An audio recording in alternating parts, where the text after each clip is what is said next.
Hey, what's going on? Y'all, it's your boy 3 Stacks in this thing, representing the squad. So today we're gonna go over an update on my Zefras because I actually realized that there's a lot of issues in tweaking the main deck that I still was trying to work on. So I wanted to make it a lot more consistent and make my engines work together and cooperate in a better way. And I also picked up an Electrum. Just one. I was able to pick it up. I actually one of my subscribers helped me to get this, and shout outs to you, man, because you were the MVP that day.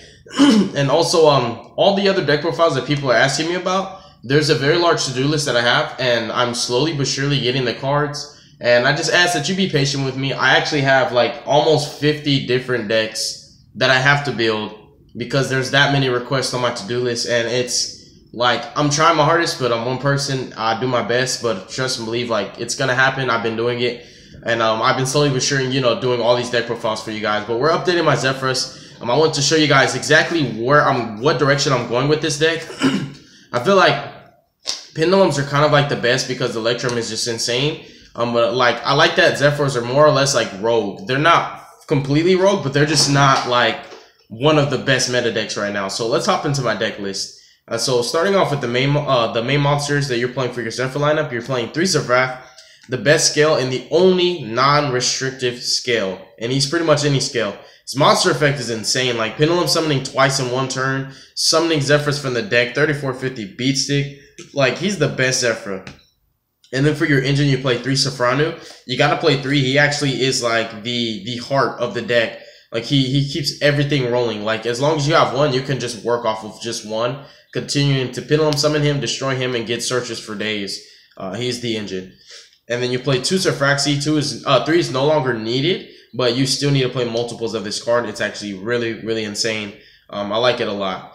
Then for the other Zefras, I play 1 Core, 1 Thubin, and 1 Zafran Pilica. That is just it for the Zefra lineup. I have all the Zefras that I need. I actually have all the other Zefra names as well. I have Zefra Windy, I have Zefra Core, every Zefra. But these are the ones that these are the ones that I choose to play. Their interactions, I get more value out of them than adding for the extra deck and adding a skill to the hand. The other ones aren't that great, but if I wasn't playing so many engines, I'd probably just play more just for the name's sake. So that's it for the Zefra lineup. And then for your engine cards, you're playing the Graph Sorcerers. You play 3 Astro, 3 Chrono. You also play 3 Mythical Beast Master Cerberus. You're trying to get to Electrum before you Pendulum summon. That's the goal of every Pendulum deck these day and age. You're also playing, continuing with the Mythical Beast lineup. You play 2 Jackal King and 1 Basilisk. Basilisk puts your Time Gazer back, your Grab Sorcerers, and all your Mythical Beasts, which is really, really nice. So it's always nice to have them. And then, occasionally it might put back, something that you really ran low on, a copy, for example, your Jackal Kings. Ah, crap, I'm running low on Jackal Kings, stuff like that. So he comes up, he's pretty clutch. I like the 3-2-1 ratio. It's pretty standard to me. And then there's another engine that I'm playing for Spice, but it also helps me to break any board going second, and I mean, they can't negate it. And this is I know nobody's playing this, that's why I love it. 3 Wild Hope, 2 Curtain Raisers. Wild Hope also searches after Curtain Raisers, so all of these cards help you to make your Electrum. And then we play 1 Superstar. So the Abyss Actor lineup is just 6, 3-2-1. The same thing with my Mythical Beast engine is 3-2-1. And then you play 3 of all the Graph Sorcerers, right? All these cards just make Electrum. They make crazy plays. This is the best card to pop off Electrum in this deck. And then for your bricks, you play 1 Stargazer and 1 Time Gazer. Not necessarily always going to be bricks, but I hate drawing these when I know that they can be better cards. So it's better just keep them in your deck, especially, off your Graph Sorcerers. And then 1 Odd Eye Synchron. This guy is an MVP. He also makes Electrum. Believe it or not, he'll just summon 1 from your scale and you can make Electrum. That way, I don't recommend it, but he's just another way to make Electrum. And he also makes crazy synchro plays. I can actually make True King of all Chlamydia with this card. Which, the extra deck was catered to do that. We can do that. So that's it for the monsters. My favorite engine in this deck is the Abyss Actors, though. They're great. For spells, you play 3 Zefra Providence. We're playing 3 Oracle of Zefra. This field spell is really, really insane. And its effects that specify whenever you use a Zefra for this kind of material, for this kind of summon, they're not once per turn. It's you can get all kinds of insane advantage off of just this one field spell. This field spell is I almost want to say like you should ban this field spell, but I know that like Zefras aren't in the meta scene right now currently. So like this field spell is just amazing. It's so great. Yeah, it's a hard one to return for a reason. It's just so freaking good. Like these are your searchers. One Optimus Prime because it was a space issue. I would be playing 2. You can arguably play 3 if you really want to see this field spell that badly. But just 1 is fine for me. 1 Abyss Script, Rise of the Abyss King. This is the tech. This is the main reason for playing the Abyss Actor engine. Because basically when you're going second, this can kill Vortex, Naruto, Harbinger, any negates. When Pendulum Magicians spit out this board full of negations, you can stop anything. Like, you just break any board.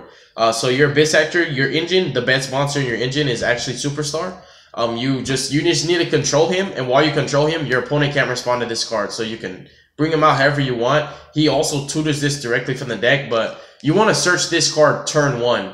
Like, you want to search this card turn 1 so that when your opponent tries to break your board and they put up their board, you can just break theirs again turn 2 for your turn 2, which is actually turn 3 of the duel, which is insane. But basically, if you're playing going second and you're trying to play into that board of Vortex, Naruto, plus whatever else is there, all you need to do is just activate this card while this monster's on the field.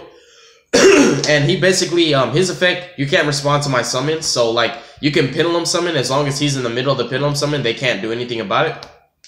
And then also, you activate this card, and it targets cards on the field up to the number of Abyss Actor monsters you control with different names, and it destroys them. If you control a level 7 or higher Abyss Actor monster, your opponent cannot respond to this. Like how Borreload can make your opponent lose 500 and you can't respond. Very similar. So you literally have no like way to stop this. It's impossible to stop it.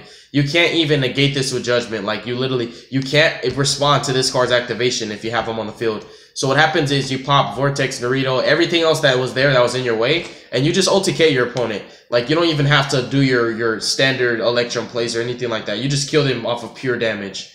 And then for the traps, we play 2 9 Pillars, 2 Zefra Divine Strike, and 1 War. I like the 2-2-1.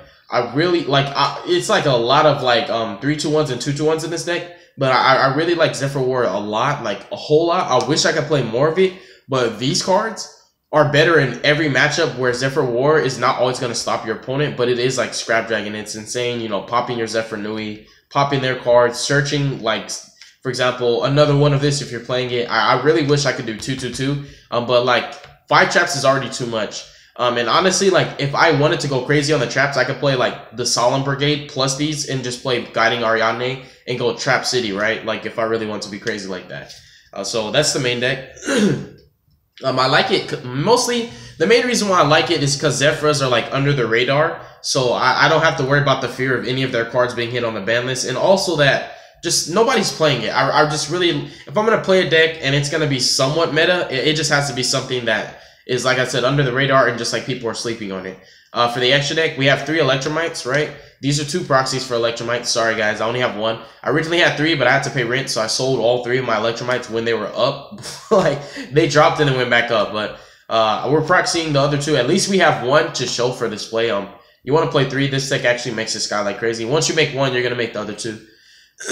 The other, you know, 3 all together in 1 turn. 1 Metaltron, I like making him over decode, but we still play decode because he helps you to be aggressive. Like, he puts himself really, really high. Like, 3,300 is insane, so, you know, decode's good. But turn 1, I never want to make them because there's pendulums running everywhere, and that extra zone that you give them makes a difference, so Zefra Metaltron's better.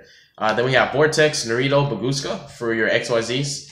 And then Synchros, you have Chaofeng, Ignister, Yazi, Stardust Charge Warrior, and Metaphys Horse.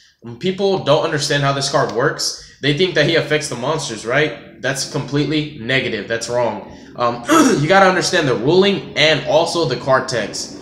This card forces your opponent to give control of one of their monsters to you.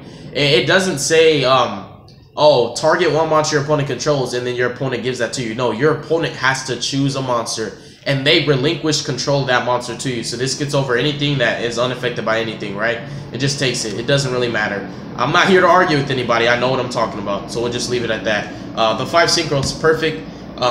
I really wish we had space for like Baxia and all that other good stuff, but I was like, Ignister is a better call than Baxia, because like in mirror matches he's better than Baxia is, and he still has the same non-destroying removal, except he doesn't target and Baxia does target. And this, when you're playing hand traps in your list, you just pop this with your counter trap. Search any hand trap like Gamma, Ash, Ogre, as long as it's a tuner, Veiler. 2 fusions for the 4th Electrum, for the ulti K pushes, and you know, because you just link with your absolute mate Vortex, put a negate on board. Why not? When you Astro Chrono is instantly like Naruto Vortex, which is really nice. 2 negates plus your counter traps, like Odd Eyes Vortex, Naruto plus 9 Pillars, and Zefra Divine Strike. Good luck with that. Like, I don't know how you're going to play through that and still be able to break my board after that, unless you're playing Hero to Perfection. But yeah, that's pretty much the deck profile, you guys. I'm trying to work on it. I'm trying to find this deck's equilibrium to just make it perfect. So far, so good is what I have to say. There's a lot of cards I cut just to make room for better cards. But I really wish that I could just get this card down to 40, because it's currently at 45 cards, and I'm not liking that, but so much spice that I had to play. Like, I don't want to take my spice out. But God bless you guys. Make good choices. Don't hurt your brain cells. Stay tuned for future content. I hope that you enjoyed this deck profile, and I'm going to be giving you some more content later on today, y'all. Peace.